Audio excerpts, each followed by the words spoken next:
So today we're going to do a presentation about one of the biggest and what I think is one of the more important programs that my office does, and that is our local bicycle and pedestrian planning assistance program. First, I want to talk about a little bit about the background of it. Well, this is me. I am the bicycle and pedestrian coordinator for NJDOT. Every state DOT has one. And it all began back in 1991 with the passage of the Intermodal Surface Transportation Efficiency Act of 1991, ICE-T, it is called, where it mandated that every department have a bike ped coordinator, a bike ped program, do a bike ped master plan. So our office interacts with divisions and bureaus across the department, but also with other agencies, state, county, local, and organizations. All of our programs are funded through the Federal Highway Administration. My office is usually mostly funded with congestion mitigation and air quality program funds. We also use some statewide planning and research funds. Now we're also using some highway safety improvement program funds. So it's all federal money. We are located in the Division of Safety Programs and Transportation Data. We used to be in the Division of Planning, so this is a recent change. But it all began in 91 with the gentleman in the dark blue shirt, Mr. William Feldman. Actually, I was very lucky as a college student at Rutgers. I did a summer internship and I did it at New Jersey DOT, and I actually met Bill Feldman in 1992. And I discovered that there was a bicycle and pedestrian coordinator and program, and was pleasantly surprised to learn about it. And then right after that internship, I was lucky enough to go study in Germany for 6 weeks and saw what real bike ped infrastructure could look like. So that was huge for me. But it all started with Bill. He was pretty much a one-man show for a very long time. And he was able to build up the program into an office with several staff members. Oh, I'm going to get rid of that. Hopefully that goes away. And also, as I said, mandated in the ICE-T legislation was the Bicycle Pedestrian Master Plan. New Jersey had their very first one, and they published their very first design guides for bicyclists and pedestrians in 1995 and 96. We updated the plan in 2004 and again in 2016, and we are kicking it off now. My office is also responsible for this group, for having the New Jersey Bicycle Pedestrian Advisory Council. And we have many groups, many volunteers, many agencies involved in this in order to share knowledge and coordinate our efforts to make New Jersey a better place to walk and bike. The office also does all these other things. We do, as you know, Safe Routes to School, Complete Streets, but we couldn't do it without utilizing our consultant teams. And they have been, different firms over the years. Right now, we are working with Michael Baker and NV5, and you will see presentations from both of them in a second. What we're going to be talking about is the New Jersey Local Bike Ped Planning Assistance Program, where the department has done, we've done this since the late 90s, I want to say. Before I arrived at New Jersey DOT, I came aboard in the year 2000 here at DOT when Governor Whitman wanted to expand the office. She wanted to do a big push to build 2,000 miles of bikeways in New Jersey. And since then, I think this is one of Bill's big ideas, was to provide consultant resources to towns and counties who wanted to make biking and walking safer and more attractive, but weren't quite sure how to do it. They needed to start with a plan before they could come up with concrete projects that they could apply for funding to actually build. So we got permission from Federal Highway to do this and have been doing it successfully ever since. Like I said, we get the consultants on board, the municipalities who apply to the program and are accepted. They don't have to pay anything. This is provided to them. They just have to agree to support it. by providing meeting space, by doing outreach and advertising, and providing the staff to actually view all the documents, the products from the studies, and to make a good faith effort to implement the results. So we have done these across, this is an old map, a few years old, but it shows some of the towns, most of the towns that have had studies done. And we also, if you can see the lines kind of going across the map, we haven't just done studies for towns, we've done feasibility and routing studies for trails in New Jersey. And I think Bettina's going to touch on some of those, but East Coast Greenway, the 9/11 Trail, the Delaware River Heritage Trail, all sorts of things. And I can't say enough about working with these consultants over the past 20 years. It's just like it is with the people at Voorhees Transportation Center. It's like an extension of our office. We don't have a very big one, don't have a lot of people in our office, but we're able to accomplish a lot with our team. And so this is a page that we've had on the New Jersey Bicycle and Pedestrian Resource Center website for a couple of years. This page talks about the DOT's local bike ped planning assistance program. There's kind of a brief overview of the program with a link to the guidelines on DOT's website. We also have information about applying to the program. If you click the button, a pop-up appears that has some more information on the application, the evaluation and selection process, and eligibility requirements and eligible planning activities. So this has been here for a couple of years. The new thing that we've added at the bottom of the page is an interactive table with links to the table lists all of the LTA reports since 1994, I believe. You scroll all the way down. Yeah, so there's 127 listed here in the table. We've provided links for reports going back to 2017. We're not able to link every single report due to file storage limitations that we have on our server, but you can email us to request a copy of reports earlier than 2017.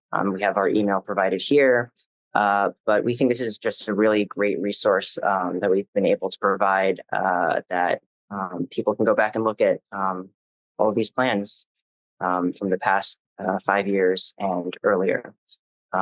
So if anyone has any questions about this, feel free to reach out to us.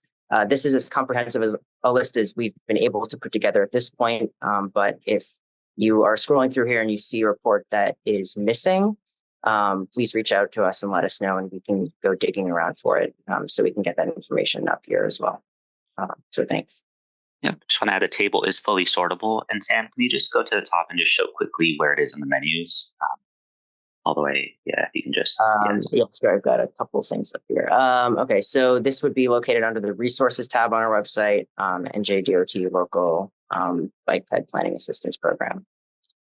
Yes, and as James mentioned, it's currently sorted by year, but you can sort alphabetically by municipality, county, report title. So, yeah. Okay, as we're pulling up the show, I just want to say that my backstory goes to the early days as well with Bill Feldman, and met him for the first time up in a conference around 1990, 92, Velo Mondial. It was before there were any guidelines in the US. It was an international crowd, and it was the start of who knew it would be a career in bike ped planning. Most of us were planners, professionals in different areas, and we got together, and this became a very rewarding long-term career. So we have DOT, Elise, and others to thank. And because I can't name you all, there are so many on this call too that traveled with us through this. So if you recognize your plans, we didn't leave you out for any reason other than Pete and I are going to talk about just a few plans. And they do range from a number of types of things. Some are policy plans, some are circulation elements that go into master plans. maybe concepts for traffic calming or facility improvements and treatments, entire networks for bicycling and walking, guidelines, and some of our favorites doing the touring guides and maps, training, and now today's world, much of this Vision Zero and safety related. And again, partially because the funding and the federal focus on these topics. So we thought we'd start though with the most recent, which is the West Orange Vision Zero plan. And Rashna Sheth is going to walk us through, as we speak, current happenings and how this project went. It was one of the first of its kind for a local municipality. So Rashna, I'll turn it over to you. Thanks, Bettina. You stole my thunder there. That was my first line. So so the West Orange Vision Zero Action Plan is the first NJDOT funded Vision Zero plan in New Jersey. The plan aims to eliminate all fatal and severe injury crashes in West Orange by 2030. We, as part of the plan development, we conducted background research. We did a scan of best practices, Vision Zero best practices, also documented what existing programs are in West Orange Township, and had outreach activities, including a survey. And, this was, we asked some important questions to the community. And this is my favorite one, which is, what would you accept for safer streets? So we first asked everyone, do you support Vision Zero? Do you want to save lives? And we got a yes majority. But what was interesting is that, most of the West Orange residents were okay to lower speeds to save lives, to make the roads safer. And I thought that was interesting. For more than almost 50% said they're okay to wait a little bit more at the traffic light if it makes the intersection safer for vulnerable users like pedestrians and cyclists. We also had a ArcGIS Hub website and online interactive wiki map where everybody marked the dangerous streets and intersections. We also, in addition to the planned outreach that we had at specific events, we also did targeted outreach to older adults and seniors with, paper surveys, and we had an online safety pledge. We looked at crash data. And identified what the high injury network looks like in West Orange, and overlaid that with equity data to identify, where the priority segments are. And yes, a lot of the corridors in West Orange, as is in a lot of other townships, were our county roads. And so we did have a great partner with the county as part of this entire project development. We developed an action plan based on the SAFE system approach and used proven safety countermeasures as our guiding principles there. And the ones that you see here were the ones that were identified as the key countermeasures that would be applicable in West Orange based on the crash analysis and feedback from the task force. And we also developed a toolkit that can be utilized by the community to share information about Vision Zero in West Orange and why it's important and what's the data and how can we get there. And, as I said, the county was a great partner, and the plan was developed with a focus on, the Safe Streets and Roads for All program. And we included detailed recommendations and cost estimates for the township for the top corridors. And I'm happy to report that the township applied for implementation and planning and demonstration funding this year. And we, went after it all. We went for all of the top corridors. We have planning and demonstration projects that we identified. And, we have that county letter of support as well. as Elise mentioned, the LTA program doesn't cost you anything, but it does require one really important element for making it a successful plan, and that is to have a local champion. We had local champions in the mayor, with Nikhil Badlani Foundation, Sangeeta Badlani, Easy Ride, and the West Orange Pedestrian Safety Advisory Board. So that's all I have for West Orange. If you have any questions, I understand they're going to be at the end of the presentation. Okay, so I saw there were 127 plans listed in the new website posting, and many of them were a variety of place type, citywide, regional, local, corridors, rural, urban. And I told Leanne earlier, next time we'll just put up a polling question and have you guys pick which ones you want us to talk about. But I'm going to start with one of, I shouldn't pick favorites, but one of my favorites from about 2010 vintage. And that was Hoboken, the original bike ped master plan. I know there were a lot of people on the call right now who worked on that, and thanks to our team at RBA NB5. And we all see where Hoboken is today. But some of the real key elements to the Hoboken plan is that it was citywide. It developed a network. It was as Hoboken was developing their own priorities in terms of improvements for bicycling and walking. And as you know, today it's one of those successful cities that's held up nationally for Vision Zero related success. But I guess I'm going to follow the money.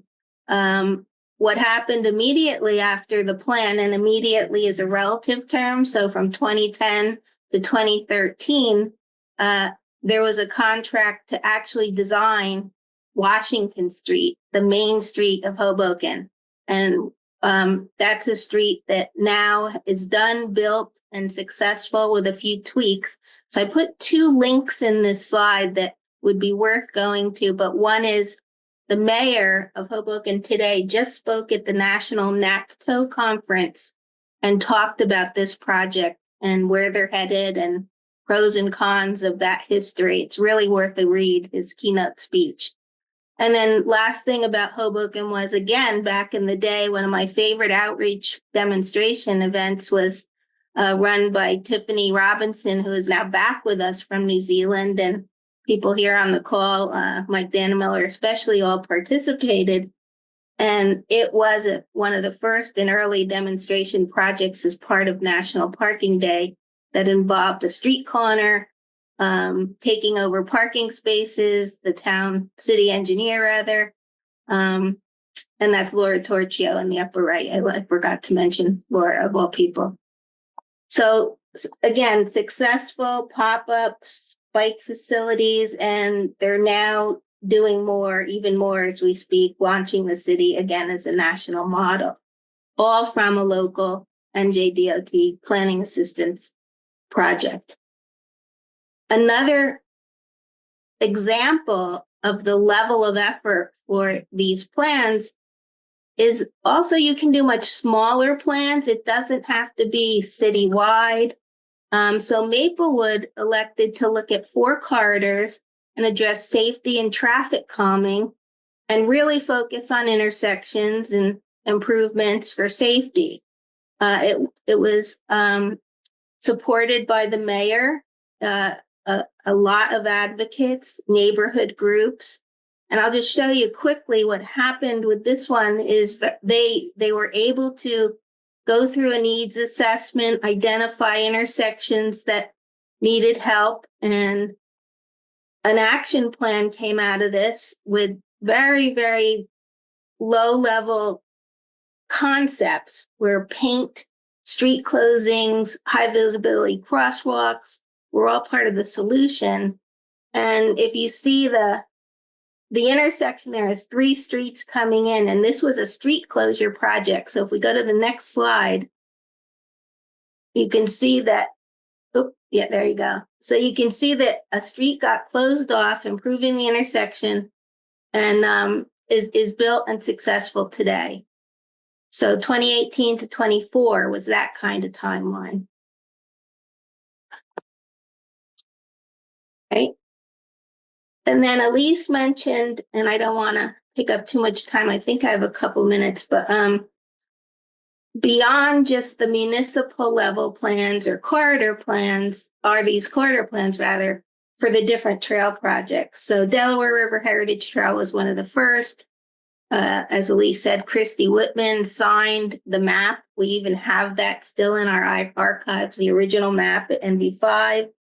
It was a vision that National Park started, and it's certainly part of what we know as a circuit trail today, or is incorporated in that. It goes from Trenton to Palmyra on the Jersey side. Next. And circuit trails, we mentioned, we could do a whole program on that and its success, but all related to some of these early studies. East Coast Greenway up north is another one where there were East Coast Greenway routing studies that were paid for through this program, where we assisted with the routing plans, the mapping.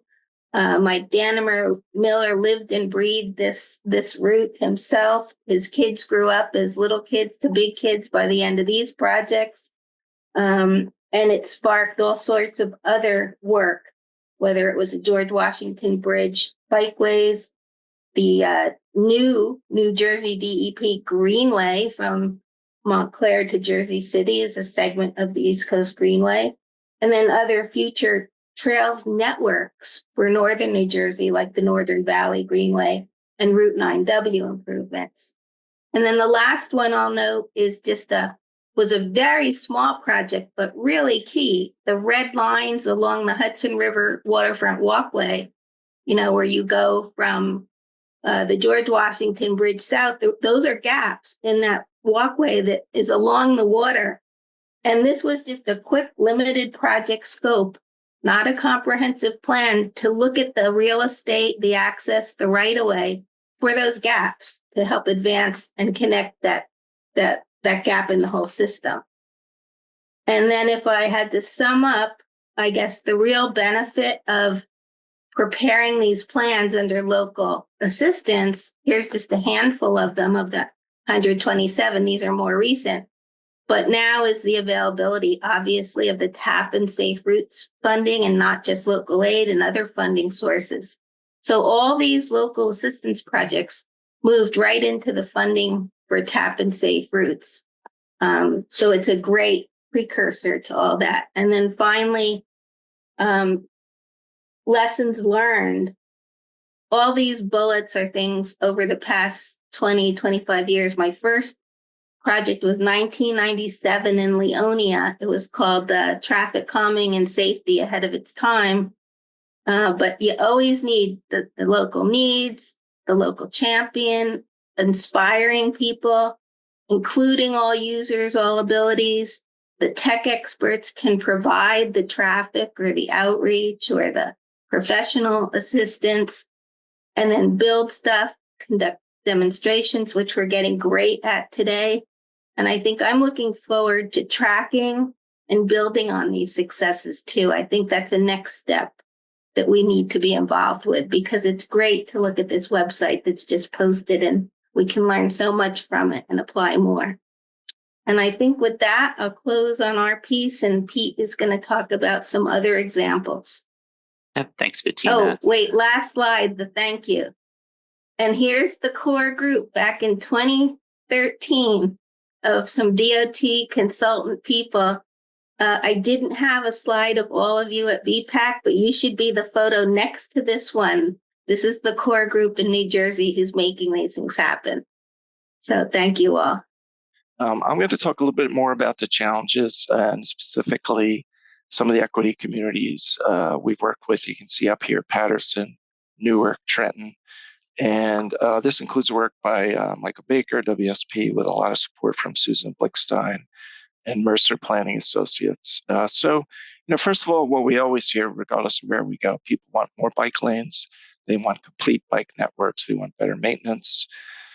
people are concerned about exposure to traffic, speeds, trucks, buses, aggressive driving, and they always feel that there's a need for better education and training, not just cyclists, drivers, and pedestrians as well. And universally, wherever we go, we'll have a table, we'll have results like this. People, by great numbers, really want facilities that are separated, protected from traffic, no matter where we go. People want to ride more, they want to walk more, but they don't feel safe in the environment that they have right now. So I'm going to start with Perry Street Future.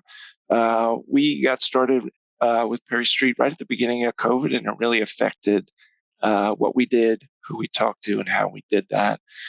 Perry Street is a classic local street in a New Jersey city that functions as a highway interchange.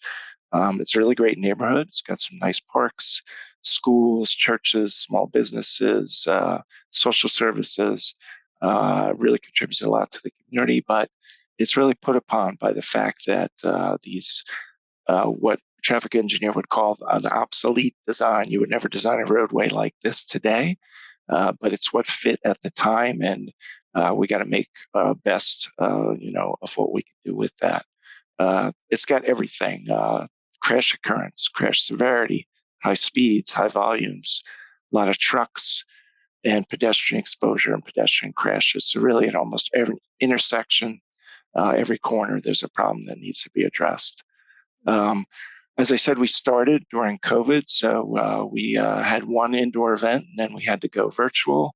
And by the time the summer came around, we were able to do some outdoor events. So we went to a couple events sponsored by ISLES, really great community development organization.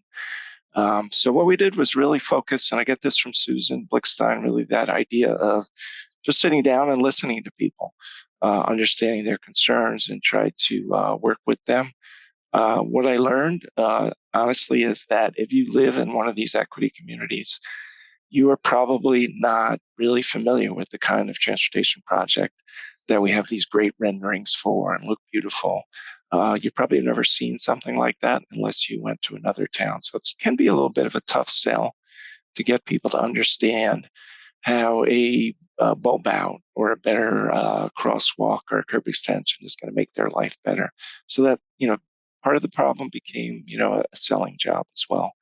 Also, because DOT has jurisdiction of these, sort of problematic connections to the highway, we really focused on very heavily on engineered designs. We met with DOT traffic engineering. We got some good comments from them, but there's not really a clear path forward for those projects, and that's something that's an ongoing issue. We did also identify directly adjacent. So on the green line there, you can see Route 1 running north-south. You can see at the top, there's a DNR Canal towpath. And we found that there's an unused, never say abandoned rail line directly adjacent to and parallel to Route 1. It connects the DNR Canal towpath to the school right on the right adjacent to the Route 1 symbol. There's a school right there.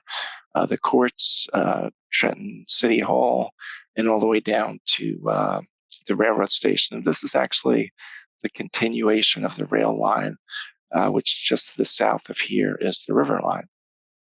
So we went out there. We had, during the summer, you can see in the top middle photo there's Sonia with her mask. John Boyle, Sonia, Elise joined us. We walked the corridor. You can see it's in various states of unuse or disrepair. When the weather's better, there's some homeless encampments.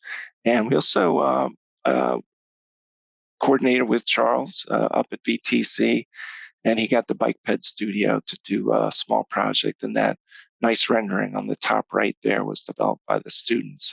So certainly, significant opportunity to create an asset for the community and help, spur some redevelopment. Next, right after Trenton, we went out to Patterson. Again, it was during COVID, so we had some challenges, again, meeting with people in person. Towards the end of the summer, National Night Out came around August 3rd in 2021, we went to several different neighborhoods, and even within Patterson, there's a striking difference in the quality of the built environment, the quality of the neighborhoods. And this was one of the nicest ones. Great streets, active, engaged community, and the police and some of the local council people came out as well. So we had some really good interactions with folks. But again, a lot of concern about taking taking parking for bike lanes and that sort of thing. So still, it's a kind of a theme of pushback on some of the innovative things that we're trying to do. We also went to this Ride Out for Unity. It was late in October of that year. The police came out. We had some support from a couple of local bike clubs that provided mentoring support. You can see we got well over 100 teenagers come out. The police led a bike ride through the city, so it was a really great event. And the location was at the skate park. The skate park is actually right under I-80, the viaduct of I-80 that goes through Patterson. And it's really a safe space within the city for kids to go to this little park. And so it was a really good event overall, an opportunity for us, again, to sit down, listen to people's concerns, and try to understand what could be done in Patterson. Towards the end of the project, Patterson was awarded an SS4A grant of about $500,000. One of the big challenges in Patterson, and really just about every city in Newark, is the street width. So we really had to be innovative in terms of trying to fit things in. So, for example, we tried to find parallel streets that could be converted into one-way pairs from two-way to try to fit the bike lanes in. There's really just is not enough cross-section on a lot of Patterson City streets to fit a bike lane in. So something has to give. You have to take away parking, you have to take away a lane. In some cases, we found that parallel one-way pair conversions was a way to get that done. Actually, this was a NJTPA study, but a similar experience. So we did, if you're familiar with the Great Falls National Historic Park, it's a beautiful facility and historic park in the Great Falls, right in the city of Patterson. This bridge that you see in the middle here, the Spruce Street Bridge, crosses right adjacent to that. And it's basically a 4-lane traffic engineered highway right through the city of Patterson, and not really designed for people. It's designed to move traffic. Again, a remnant of the highway building phase that we subjected our cities to. There are schools on both sides, in addition to being adjacent to the falls. There are schools on both sides, and we have counts of several hundred students in the morning and the afternoon every day crossing this bridge on a really narrow, 4 or 5 foot sidewalk. So what we were able to do was come up with this concept to convert that 4-lane roadway to a road-guided bridge. We had to work really closely with the county engineer. He's very skeptical.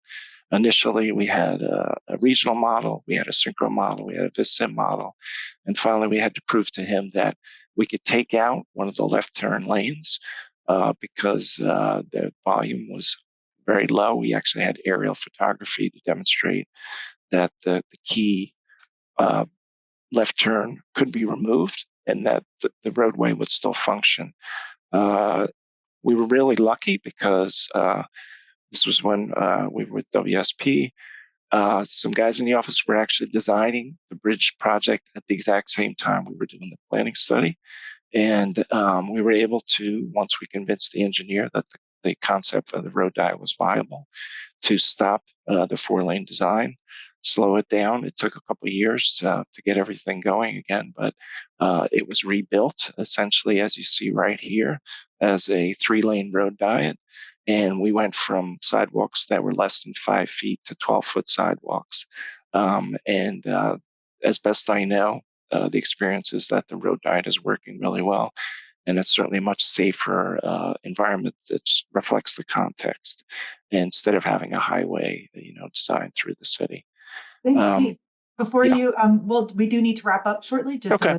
Morning. Thank you. Sure.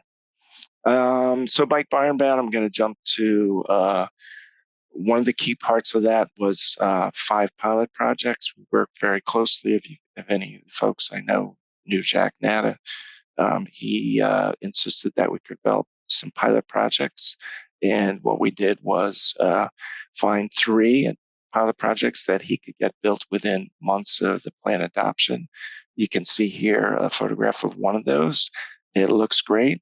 But the problem is it also becomes sort of a de facto double parking facility. That situation led to the Bike Newark study.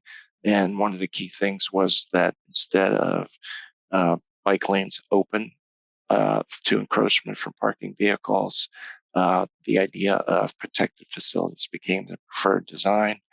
So our network for Bike Newark focuses really heavily on those protected facilities. So just the occurring themes, our equity and disproportionate impact of communities have significant needs. It can be really difficult to get them focused on traffic safety, bike safety, and pedestrian safety compared to all the things that they have to deal with. Staffing is a big issue in our equity communities. I know DVRPC is stepping up big time at the plate to assist Trenton with some land use planning because of staffing issues there. Access to grants can be very difficult because the equity communities often don't have the staff to manage that. And that example of the Spruce Street Bridge, the proof of concept, getting the engineers on board that these innovative designs can work. I mentioned Jack Natta. He was an excellent project champion. Not a lot of cities have that, and we need to, maybe that's what we need, a Champions Academy at our next Bike Walk Summit. Stakeholders really make things happen as well. Trenton Cycling Revolution is doing some great work. New Jersey TMAs, we've used Easy Ride a number of times for some of our demonstration projects. And funding's always an issue. City of Paterson has the SS4 grant, and actually City of Newark also has one. So I'll turn it back to you guys. Thank you so much, Pete. Yeah, thank you. And the reason we're really highlighting this is because we want more towns to apply. This is a free resource, and we know we're hearing, even from all the federal money that's available, that the towns still may not have the resources to go after these grants and to implement them. So this is not a grant; it's services that we will provide, consultant services, and just write to Bill Revere in my office. The application and all the information about the program is both on DOT's website and on VTC's Bike Ped Resource Center website. So please apply. It's a really great program. We're getting a lot of great results from it. Thanks.